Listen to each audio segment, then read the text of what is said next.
I didn't say a word the day my kids drove me to that so-called starter retirement home.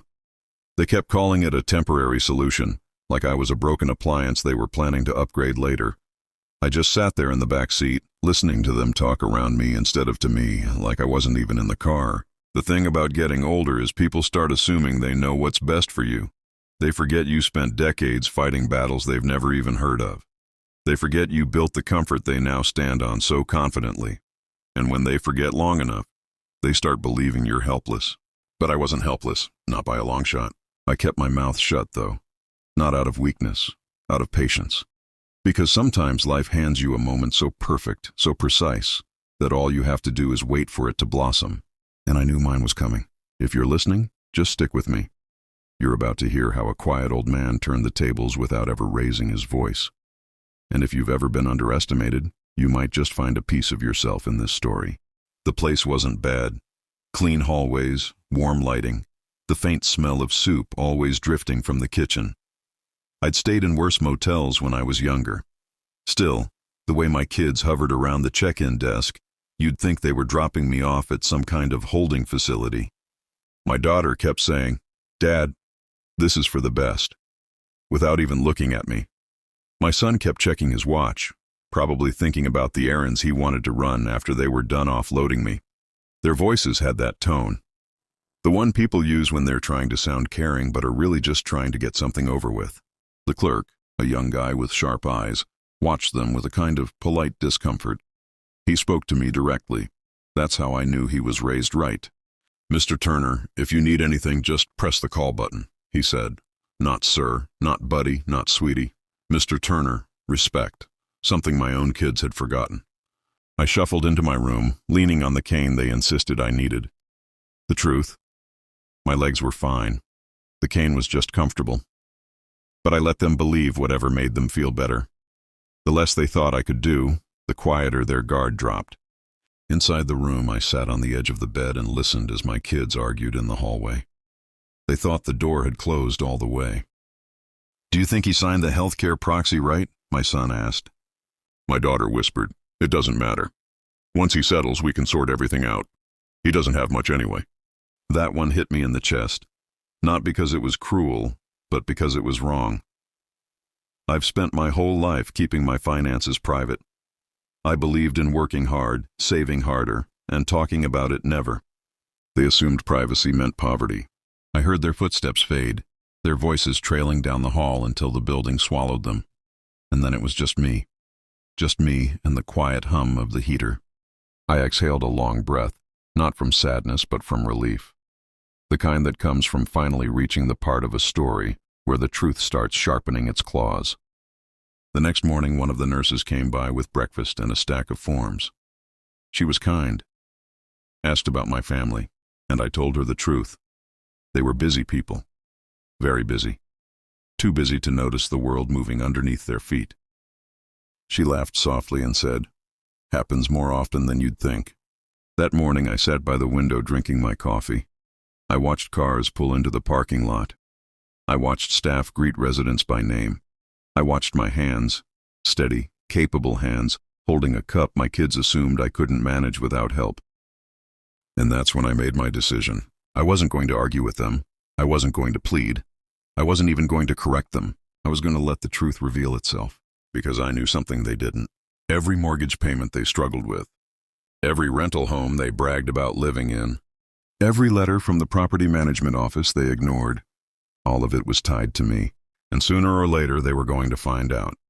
The only question was how loud the moment would be when the silence finally broke. I didn't sleep much that night, but not because of worry. It was the opposite, really.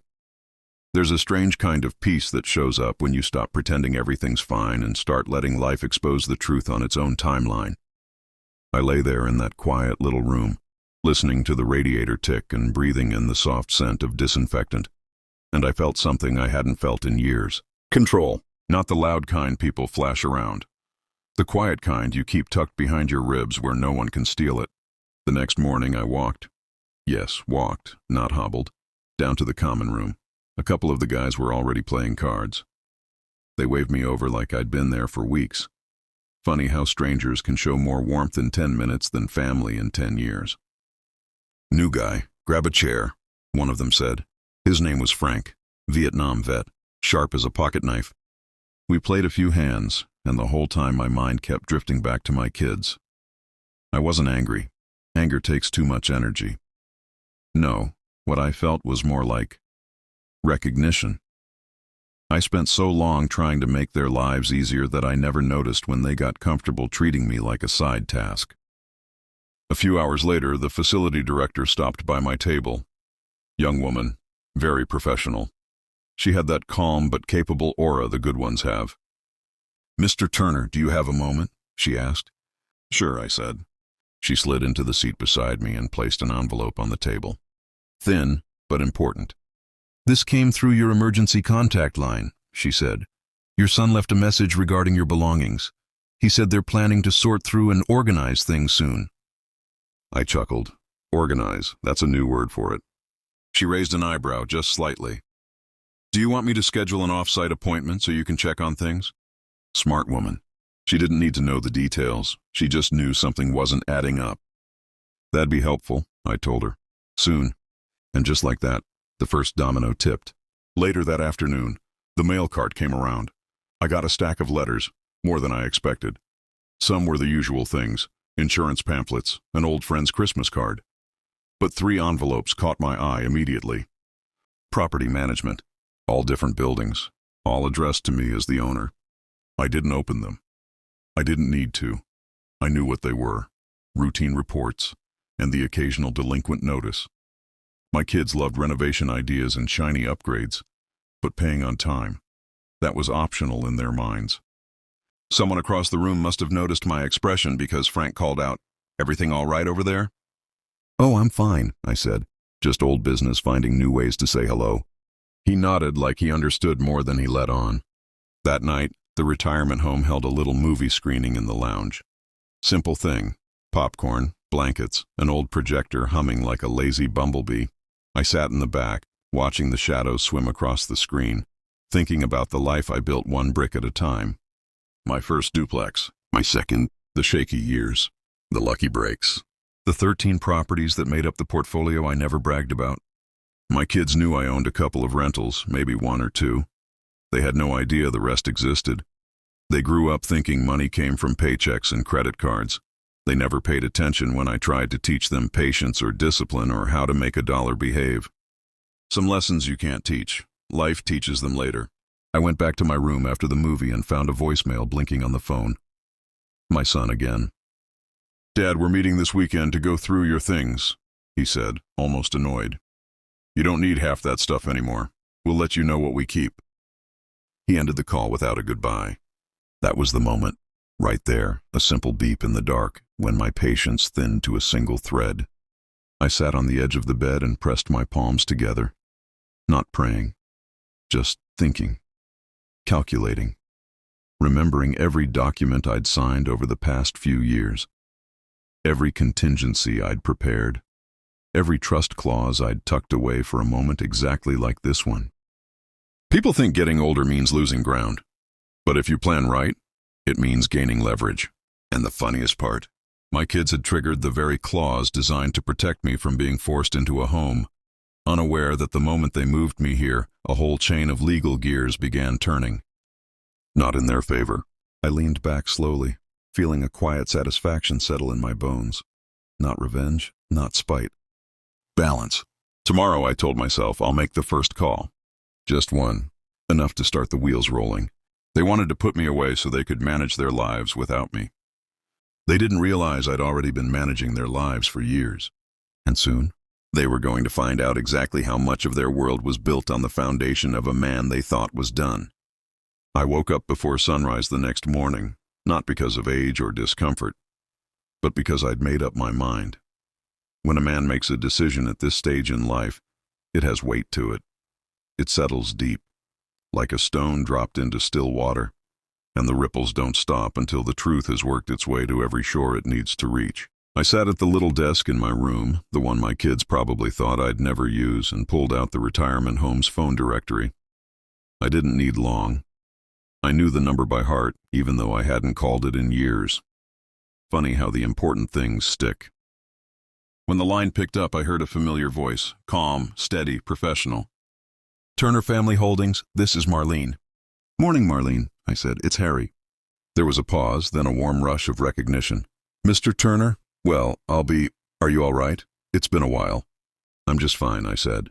"But it's time to activate the review, the full one." Another pause, heavier this time. "Sir, are you certain?" "Yes," I said. "They made their choice. Now it's time for mine." She didn't ask another question. She knew the rules, the clauses, the trust documents, the signatures, the safeguards I'd put into place long before my kids thought of tucking me into a retirement home like some fragile relic. "It'll be done by noon," she said. I thanked her and hung up. That one call was enough. Just one. The rest would happen automatically. After breakfast, I took a slow walk outside, enjoying the quiet morning air. The home had a garden with neat little paths winding around trimmed hedges and a fountain that made a soft, trickling sound. Peaceful, calming. A good place to think while the world started shifting in ways my kids couldn't imagine. Around mid-morning, I saw the facility director making her way toward me. She had a phone in her hand and a look on her face that told me she wasn't sure whether she should be concerned or impressed. "Mr. Turner," she said gently, "your daughter called, twice." I smiled. That was fast. She asked if everything was all right, but her tone made it sound like something was wrong on her end. Of course it did. Around the same time I made my call, 3 mortgage alerts would have gone out.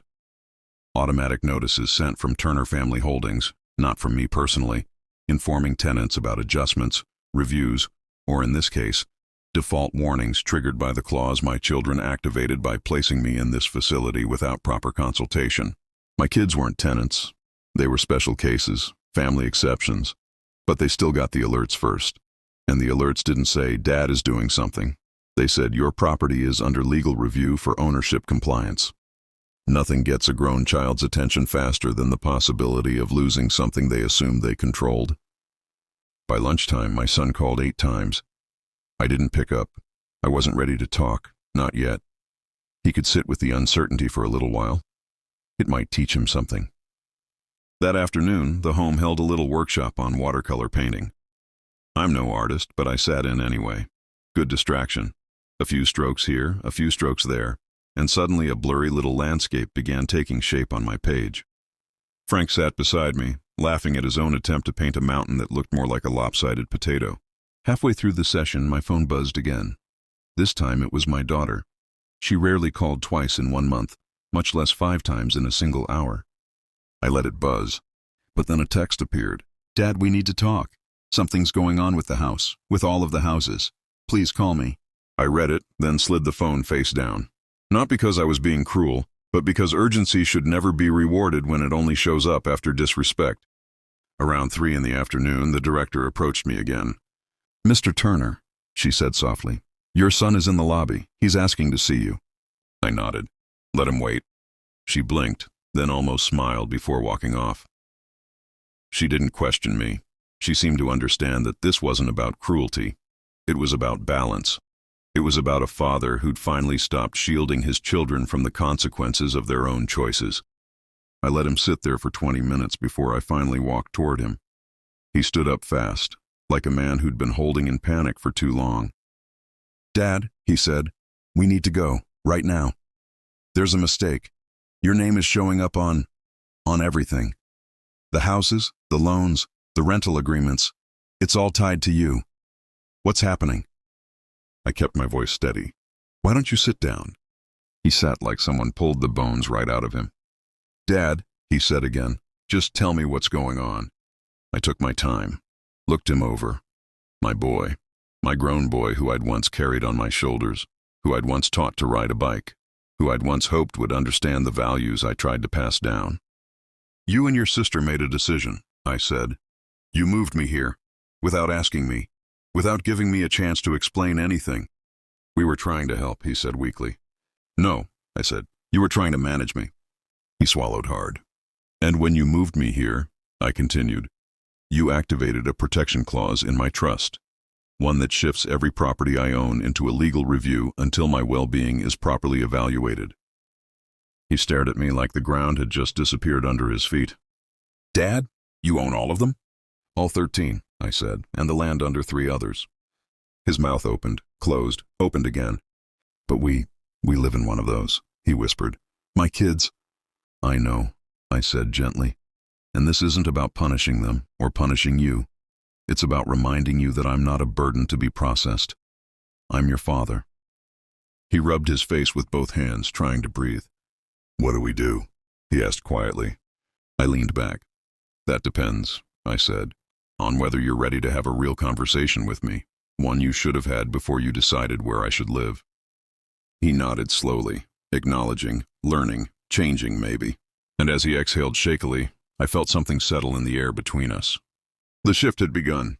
Not the victory, not the revenge, the reckoning. And it was only the beginning.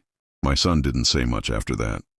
He just sat there across from me in the lounge, staring at the floor like the tiles were rearranging themselves under his feet.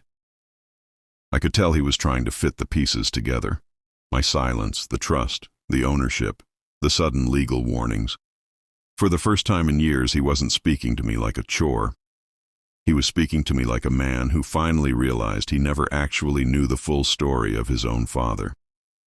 After a long stretch of quiet, he finally said, Can we fix this before my sister finds out? I almost laughed, not because it was funny, but because it was such a predictable thing for him to say. The first instinct wasn't to understand, it was to hide, to control the fallout, to manage the optics of a situation he thought he had the upper hand in. No, I said. This isn't something to hide. This is something to confront.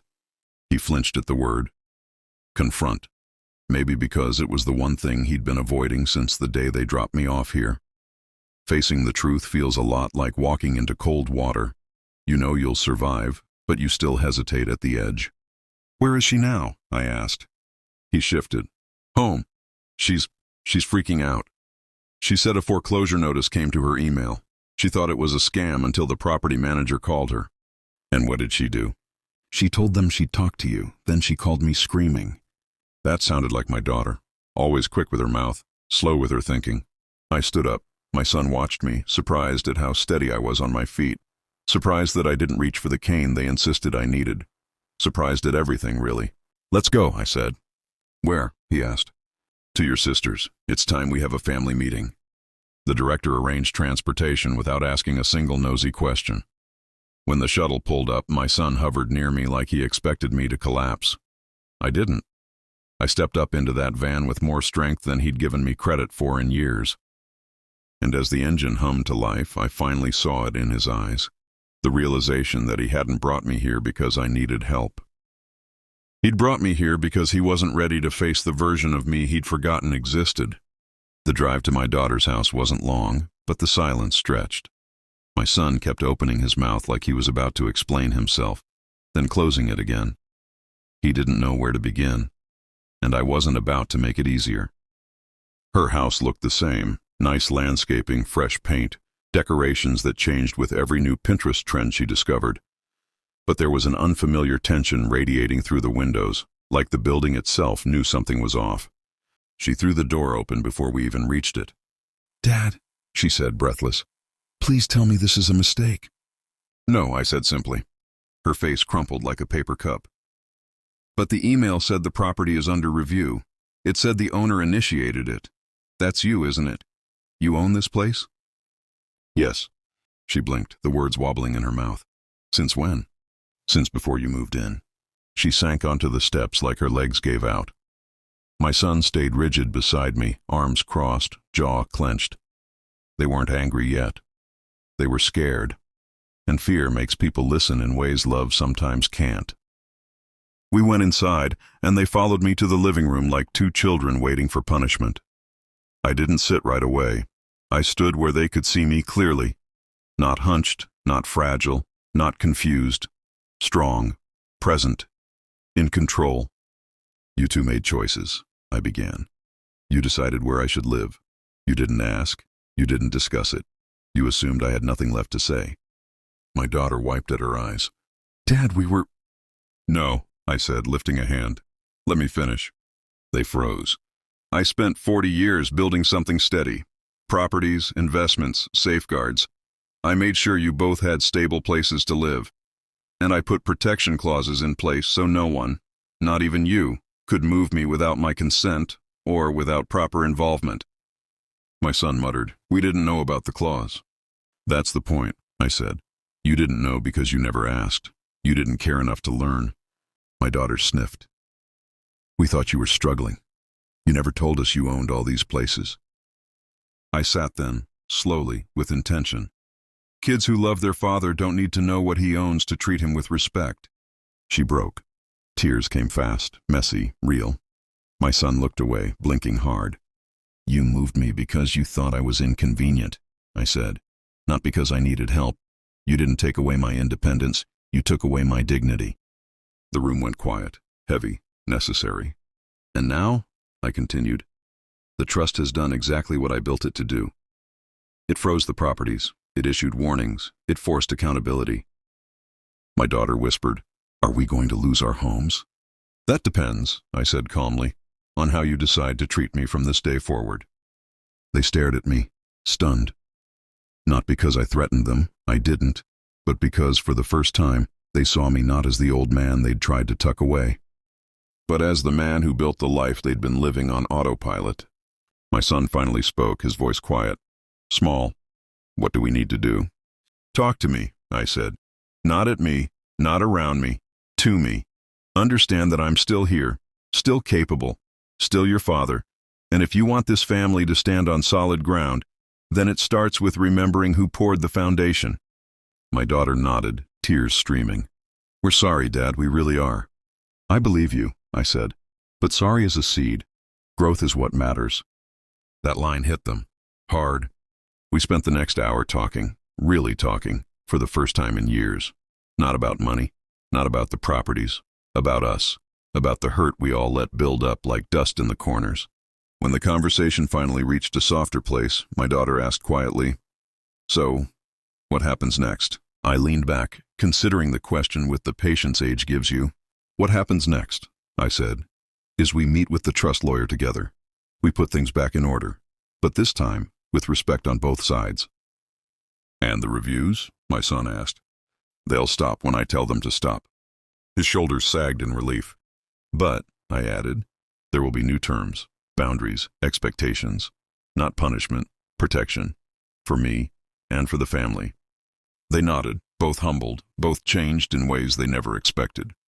As we walked back to the shuttle that evening, my son held the door for me. Not out of obligation, not out of guilt, out of respect. The kind I'd been waiting to see. And as the sun dipped behind the houses, my houses, I felt something gentle settle inside my chest. This wasn't revenge. This was restoration. The beginning of a family finally learning how to stand together again.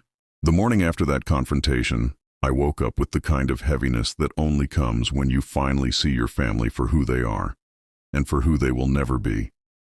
I brewed my coffee slow, letting the house stay quiet, letting the truth settle into my bones. They didn't want fairness, or reconciliation, or even answers. They wanted control. They wanted the version of me that served them. And when that version died, they panicked. I stepped outside onto my porch, the air cold enough to put a bite in my lungs. I stood there a long time, hands around my mug, staring out at the yard my father once told me I'd never be smart enough to manage. Funny thing was, he was right for a long time. Not because I lacked the brains, because I lacked the belief. But after the professor's revelation and all the buried truth that followed, something inside me shifted. I wasn't the boy they raised to underestimate. I wasn't the man they expected to manipulate. I was someone new. Someone I didn't fully understand yet, but someone I respected. Around 10 in the morning, I got a call from the attorney who had helped me sort out the estate chaos. His voice had a tightness to it. "Harry, you might want to come in." Never a good sign. I drove over, half expecting to hear they were suing me again, or contesting something new. But when I stepped into that office, it wasn't paperwork waiting for me. It was the Harvard professor himself. The same man who had walked into my life with one sentence that rewired my entire existence. "Your father misunderstood who you were." He rose from his seat when I entered, offering a steady handshake. "Harry," he said warmly, "I think we need to talk." We sat, and what he told me first wasn't even about me. It was about my father. The professor leaned back. Your father wasn't mocking you for sport, Harry. He wasn't calling you dumb because he loved cruelty. He did it because he believed two things. One, that you'd never fight back, and two, that breaking your confidence would keep you dependent on the family. I didn't say anything. The words hit like slow-moving stones. He was wrong, the professor added, and he knew it near the end. That's why he wrote me. That's why he asked me to test you. He wanted to know if he'd misjudged his own son. My chest tightened.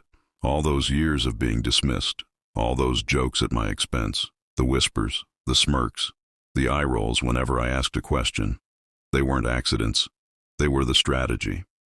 Harry, the professor said softly, you were never the problem. You were the threat. I stared at him, trying to breathe past the burn behind my eyes. A threat to what? I never wanted power. No, he said, but you were the only one capable of holding it. Silence settled across the room like dust. Then he slid a folder toward me. I've been going through more of your father's old correspondence, he said, and there's something in here you need to see. I opened the folder expecting legal notes or financial records. What I found instead was a letter, handwritten, slanted pen strokes I recognized instantly. I'd seen them 1,000 times in signed report cards, in scrawled grocery lists, in holiday cards that always ended with the same neat signature, my father's. The letter was dated 2 months before his passing. Harry is the only one who can keep this family from destroying itself. He doesn't know what he's capable of, and I fear I've done too much damage for him to ever trust that truth. I closed the letter because reading any more felt like tearing open skin. The professor rested a hand on the table between us. Your father wasn't a good man, Harry, but he wasn't blind. He knew your brothers would weaponize the family assets. He knew they'd manipulate. He knew they'd cannibalize each other for control. You were the stabilizer, the one who'd choose fairness over ego, the one who'd protect rather than exploit. He didn't act like he believed that, I whispered. He couldn't, the professor replied. If he told you what he saw in you, he feared you'd surpass all of them, and him. I let out a sound somewhere between a laugh and a broken exhale. And now? What am I supposed to do with all this? They hate me. They blame me for everything. That's because they know the truth too, he said, in their own way. I shook my head. They still see me as the dumb one. No, he corrected gently. They see you as the one who knows too much. The room felt too small suddenly, too warm, too full of ghosts. I needed air. The professor stood when I did. Harry, this next part of your life, it's not about proving anything to your family. It's about choosing what kind of man you want to be now that you finally know who you are. I walked out of that office into a world that suddenly felt both heavier and clearer. For the rest of the day, I drove without destination. Through neighborhoods my family talked about like trophies. Past storefronts I used to sweep as a teenager when they joked that I'd never rise above mops and buckets. Through the downtown district where the businesses they prized were crumbling under mismanagement. And then, somewhere between the river bridge and a quiet stretch of highway, it hit me. For the first time in my entire life, my future wasn't shaped by my family. Not their expectations, not their insults, not their manipulation, not their control. My future was shaped by one truth. I wasn't dumb. I had never been dumb. I simply grew up in a house where intelligence was defined by compliance. And now, I was done complying. That night I sat on my porch again, watching the sun sink behind the tree line. My brothers hadn't called. They hadn't apologized. They hadn't asked what came next. They were waiting, hoping I'd crumble under the weight of what I'd learned. But instead I felt something surprising, peace. Because for the first time, I didn't need them to understand me. I just needed to understand myself. If you're still with me, stick around, because what happens next, that's where the real reckoning begins.